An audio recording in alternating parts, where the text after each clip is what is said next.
E aí, meus camaradas, mais um vídeo aqui nesse canal.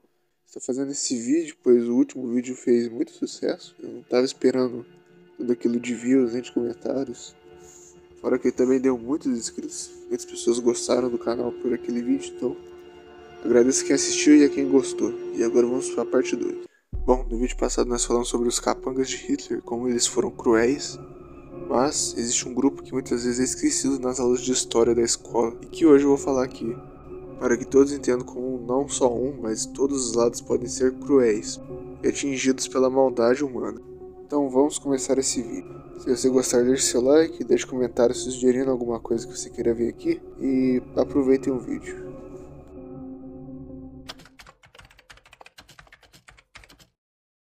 Nikolai Yezhov, ou como era conhecido, o Anão Sanguinário, começou sua carreira no Partido Comunista em março de 1917, sendo comissário político do Exército Vermelho na Guerra Civil Russa, alcançando vários cargos políticos. Tornou-se funcionário do Comitê Central do Partido em Moscou no ano de 1927. Em abril de 1933 foi nomeado membro da mais recém-criada Comissão de Expurgo Central, conduzindo expurgo sem mortes e derramamento de sangue, porém, que expulsou 1 milhão de membros do partido. Em 1934, no 17º Congresso do Partido, se tornou membro do Comitê Central. E em fevereiro sucedeu Lazar Kaganovich no cargo de presidente da Comissão de Controle do Partido. E em outubro se tornou candidato a membro do Politburo. Em 1936 sucedeu Henrik Grigorievich Yaguda no cargo de chefe do NKVD, iniciando a parte mais sombria e cruel da sua carreira que ficaria marcada na história para sempre. Após adquirir o título recém-criado de Comissário-Geral de Segurança do Estado, começou as suas terríveis perseguições que ficaram conhecidas como Yezhovichina, ou período de Yezhov. Nesse período violento, os principais grupos reprimidos foram os kulaks, que eram camponeses ricos, minorias étnicas como os balcãs, tártaros da Crimeia, chechenos, bálticos, carachais, entre outros, que foram enviados para os gulags na Sibéria. Houve também expurgo no Partido Comunista e no Exército Vermelho, nos quais foram expurgados 2/3 dos quadros do Partido Comunista, contando com 5.000 oficiais com patente acima de major e 15 generais de 5 estrelas no Exército, o que foi absurdamente prejudicial na defesa contra a Wehrmacht na Operação do Barbarossa. Estima-se que foram mortos de 5 a 8 milhões de pessoas na União Soviética devido ao expurgo. E Yezhov fazia parte de tudo isso. Contudo, ele se tornava um objeto de suspeita de Stalin.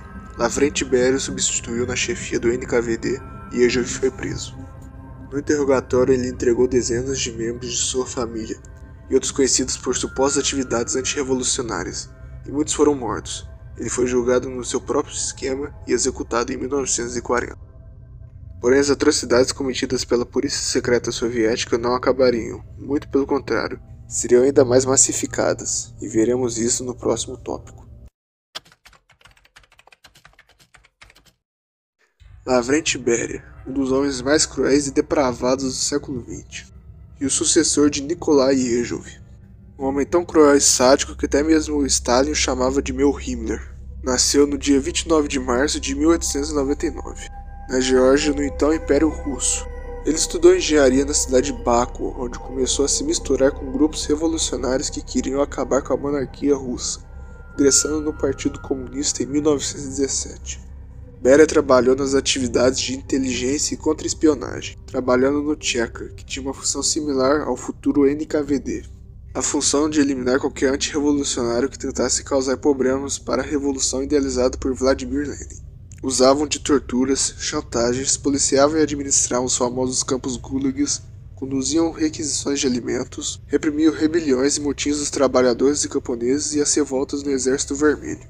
Essa organização foi dissolvida em 1922 e substituída pela Diretoria Política do Estado, ou GPU, do qual Beria assumiu a diretoria da organização na Geórgia. Após conhecer pessoalmente Joseph Stalin, se tornou chefe do partido nas repúblicas transcaucasianas, coordenando e supervisionando os expurgos políticos no governo de Stalin. Após o grande expurgo, Beria foi levado para Moscou em 1938 como vice de Nikolai Yezhov. E como vimos anteriormente, Yezhov virou suspeita de Stalin, levando a culpa por todas as mortes, inclusive sendo acusado pelo próprio Stalin de agir pelas suas costas, sendo chamado de rato por ele. Com isso, Yezhov foi condenado e baleado a mando de Stalin, com Beria assumindo seu lugar como chefe do NKVD. Com esse poder, ele cometeu várias atrocidades, como a execução de milhares de prisioneiros poloneses em Katyn, que tiveram seus corpos jogados em valas. Os alemães, que não eram bobos, acharam esses corpos e usaram de propaganda contra a União Soviética. Beria também realizou limpeza étnica, usou o trabalho escravo para a escavação de urânio para o projeto da bomba atômica e cometeu seus atos mais infames, o sequestro de mulheres. Ele era um terrível predador sexual. Enquanto dirigia, ele indicava quais mulheres deviam ser detidas e enviadas para sua mansão, com um banquete as aguardando. Após a janta, eles a levavam para um quarto à prova de som, onde cometia o ato.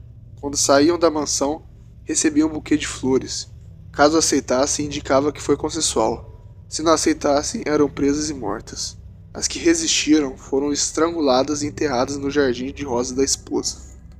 A má fama de Beria era tamanha que, quando a filha de Stalin ficou sozinha com Beria, Stalin ligou rapidamente para sua filha e disse para que ela saísse de lá o mais rápido possível. Com o passar do tempo, Stalin ficava mais velho, falecendo em março de 1953. Alguns historiadores até dizem que Beria possa ter envenenado Stalin, já que ele até mesmo comemorou a morte do ditador. Após a morte de Joseph Stalin, houve uma disputa de poder. Georgy Malenkov se tornou primeiro-ministro, com Beria sendo seu vice, e Khrushchev assumiu a secretaria-geral do partido.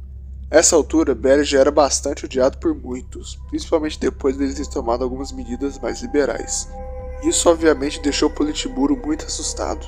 Isso fez com que os principais líderes se unissem contra Beria e o condenassem à morte por traição, terrorismo e atividade anti-revolucionária. Ele foi morto com um tiro na cabeça em 23 de dezembro de 1953. Beria, sem dúvida, foi um dos homens mais terríveis e cruéis que já passou pela humanidade. Mas houve uma ditadura igualmente assassina, lá no Sudeste Asiático, e veremos isso no próximo tópico. Tamok, o açougueiro do Khmer Vermelho, o homem mais próximo de Pol Pot no partido. Era o comandante do exército do Camboja, mandatário de um terrível genocídio.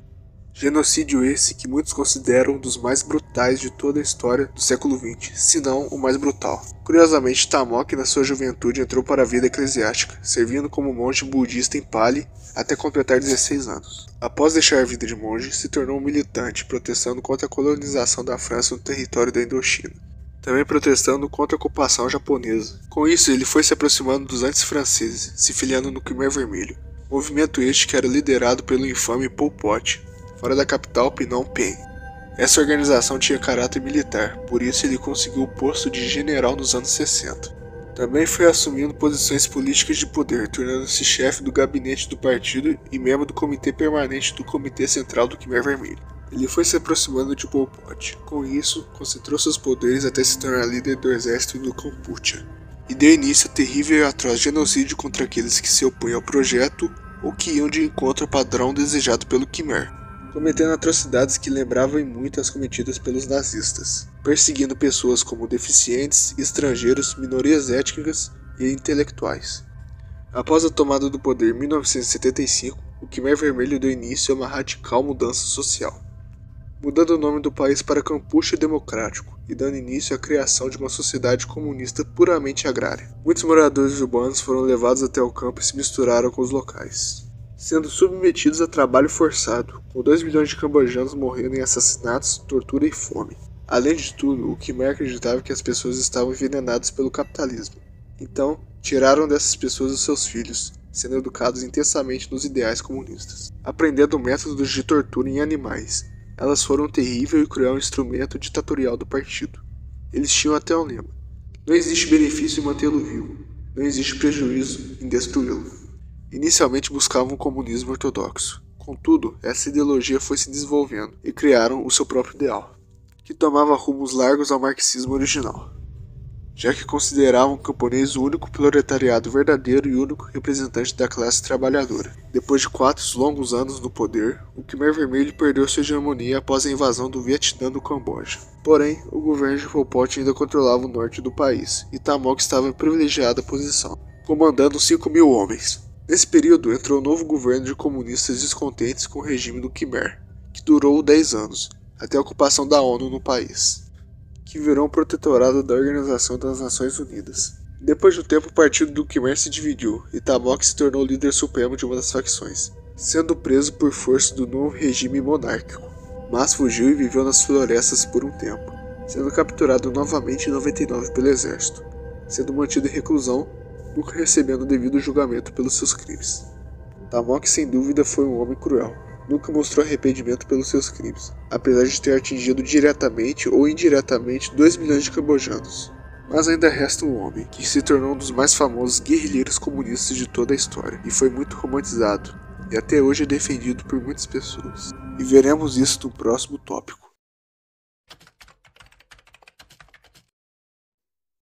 Ernesto Guevara de la Serna, nascido em 14 de junho de 1928, na Argentina. Ele era o mais velho de 5 filhos, descendendo de hispano-irlandeses, sendo muito estudioso, e apesar de ter asma, se destacava no atletismo. Ele começou a estudar medicina na faculdade. Nas férias ele viajava pela América Latina, observando que muitos cidadãos viviam na pobreza. Com isso concluiu que a única solução era uma revolução. Ele via a América Latina como uma entidade cultural e econômica que exigiria uma libertação com estratégia intercontinental. Com isso, ele fez uma jornada de 9 meses durante um hiato da faculdade de medicina, junto com seu amigo Alberto Granado, viajando numa motocicleta que eles chamavam de La Poderosa, que quebrou e foi abandonada, mas os levou da Argentina até o Chile, Peru, Colômbia e Venezuela. Dali, Guevara foi até Miami sozinho e retornou para a Argentina. Após completar a faculdade de medicina em 1953, Che foi até Guatemala. Lá, Jacobo Arbenz chefiou um regime progressista, tentando provocar uma revolução social, e foi lá onde Che Guevara adquiriu seu famoso apelido. Porém, houve um golpe de Estado apoiado pelos Estados Unidos, e Arbenz foi derrubado. Daí Che viu que os Estados Unidos iriam contra todos os governos vermelhos. Foi lá na Guatemala onde ele passaria a se dedicar a levar o comunismo para a América Latina e o mundo. Ele foi para o México, onde conheceu os irmãos Castro, que preparavam uma tentativa de golpe ao governo de Fulgêncio Batista. Che se juntou aos rebeldes e foram até Cuba com 81 homens, e desembarcaram na província cubana de Oriente. Porém, eles foram detectados pelo exército e quase que foram exterminados. Os sobreviventes, que incluía Che, foram até Sierra Maestra, que se tornou um antro de guerrilheiros. Os rebeldes gradativamente se recuperaram, com novos recrutas surgindo e apreendendo armas do exército. Guevara agia como médico, mas aprendeu a utilizar armas, e se tornou um dos assessores de maior confiança de Fidel. Guevara se tornava cada vez mais violento, agia como carrasco de suspeitos de traição e desertores. Após algum tempo, os comunistas conseguiram tomar o poder de Cuba, e Che supervisionava as prisões e execuções dos inimigos da Revolução, e se tornou um cidadão cubano, servindo também como chefe do Departamento Industrial do Instituto Nacional de Reforma Agrária, se tornando também presidente do Banco de Cuba. A partir daí, Guevara já tinha muitos poderes em Cuba, e junto ao governo de Castro executou várias atrocidades com a população cubana, com 14 mil mortes tendo sido ordenadas. Em um discurso na ONU, Che Guevara exclamou: "Execuções? É claro que executamos, e continuaremos a executar enquanto for necessário. Essa é uma guerra de morte contra os inimigos da Revolução." Ele até chegou a admitir outras milhares de execuções no primeiro ano do regime de Castro, chegando a exclamar para um funcionário do judiciário cubano: "Eu não preciso de provas para executar um homem, eu só preciso saber que é necessário executar." Na década de 60 ele começou a defender as políticas cubanas e seus pontos de vista em vários discursos e escritos, como El Socialismo y a Hombre em Cuba e um manual chamado A Guerra de Guerrilhas. Nele havia 3 princípios. As forças de guerrilha são capazes de derrotar o exército. Todas as condições para fazer uma revolução não precisam estar reunidas para começar uma revolução, porque a própria rebelião pode trazê-las. O interior da América Latina subdesenvolvida é adequado para o combate armado.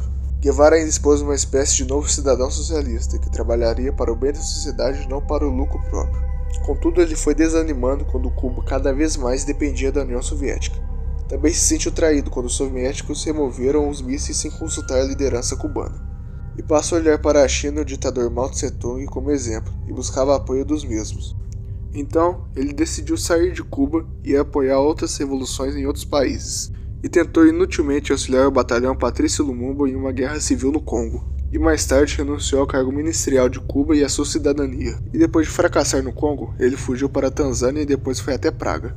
Porém, Guevara decidiu ir até Bolívia e organizar uma revolução para derrubar o presidente René Barrientos. Inicialmente parecia que ele iria ter sucesso, já que o exército boliviano estava em terríveis frangalhos e destruído após a Guerra do Chaco. Mas o presidente boliviano constantemente pediu apoio americano, com os Estados Unidos enviando soldados experientes da Força de Elite Americana, os Rangers, que teriam somente uma função: treinar soldados bolivianos para pegar Che.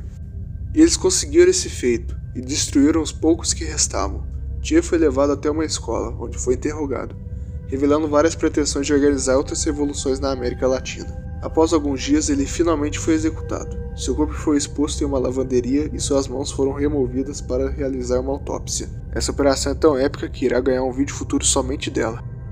Che é uma das figuras mais contraditórias.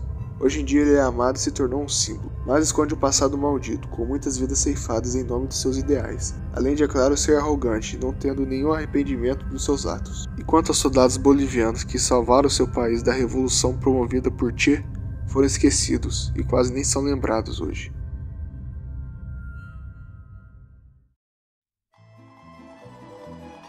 Então é isso aí, esse foi o vídeo, espero que tenha gostado. Foi muito trabalhoso fazer esses negócios, muita pesquisa, muita coisa.